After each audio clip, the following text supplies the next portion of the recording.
Hello guys, ndabasuje mwese mudukurikiye kuri iyi channel. Muri iyi video nabazaniye uburyo ushobora gukora WhatsApp channel yawe ukoresheje WhatsApp iyo ariyo yose. Icyo usabwa kanda subscribe ukomeze gukurikirana video tugenda tukugezaho. Uraza muri application zawe ujye muri WhatsApp, biraterwa na WhatsApp ukoresha. Igihe nkoresha WhatsApp business, ubwo wowe urakoresha WhatsApp isanzwe cyangwa se ukoresha. So, murabona hariya hari updates, ukandeho ujye kuri channels, ukande kuri ako gasaraba.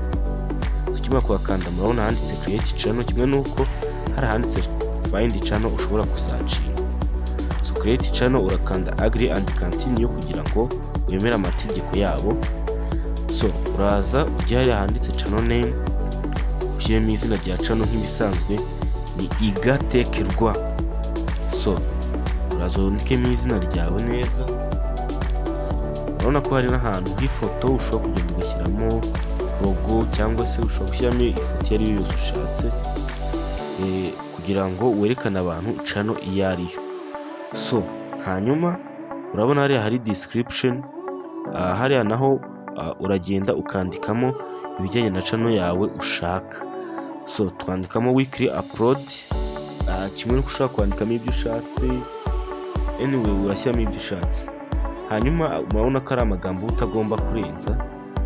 So hariya ugahita ugakanda create channel kugira ngo murabona ko turi kuyicreatinga, ndetse ubu byanabaye murabona ifite 0 followers.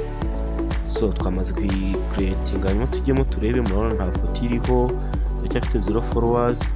Invite via link, ushaka gutumira umuntu agufollowing hariya nawe ushobora kuyisiba. Hariya ni bigaragaza ko ndi admin wayo. So hariya niwo ushyira wandika ibintu ushaka kohereza, then ugakanda kwa kariya kohereza. Niba munsi Telegram channel uko zimeze ni kimwe. So ahangaha niho ushobora gutumira ukoresheje link, wisharinga n'ibindi. So nanone dusubiye inyuma, murabona hari utudomo dutatu, tubona urugero ushaka kweditinga, ushaka gushyiraho ifoto cyangwa se no guhindura izina. Uraza murabona ko nta foto twashyizeho, tugende kuri kamera. So urahakanda uhitemo yaba muri kamera cyangwa muri gallery cyangwa se aka emoji cyangwa se ugasacinga ikintu washyiraho. So turajya muri gallery, hanyuma tugende turebe akarogo ka channel yacu. Nk'uko mubizi ni agatara kari kwaka. So turashyiramo cropping agace ushaka ko kagaragara.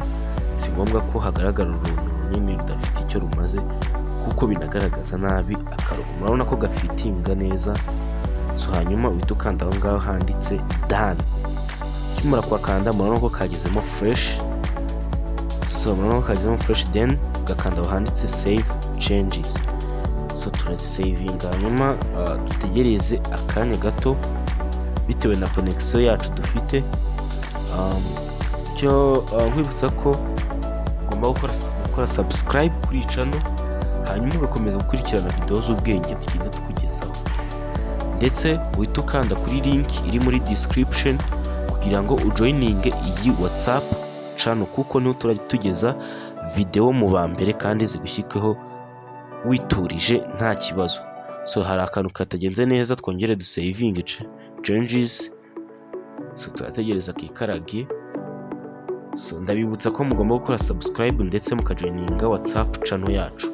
So urabona ko byabaye ariko ntabwo birajyamo. So turasubira inyuma gatonya tujye kureba ko byaza kuza kugarukamo. So tugisubira inyuma murabona ko akarugo kamaze kugeraho. Yes, murabona ko kamaze kugeramo, channel ni 0 followers.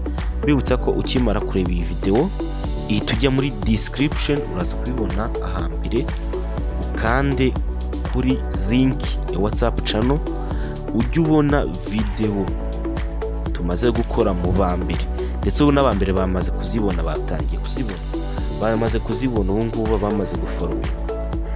So duparikiye video yacu rero. Niba ufite ikindi kibazo watubaza muri description, muri comments, niba ufite ikibazo watubaza muri comments, cyangwa se mukatwandikira muri WhatsApp namba yacu, cyangwa se ukaza ukajya muri WhatsApp channel yacu. So nadusoje video yacu, mugiye ibihe byiza, Imana ibarinde.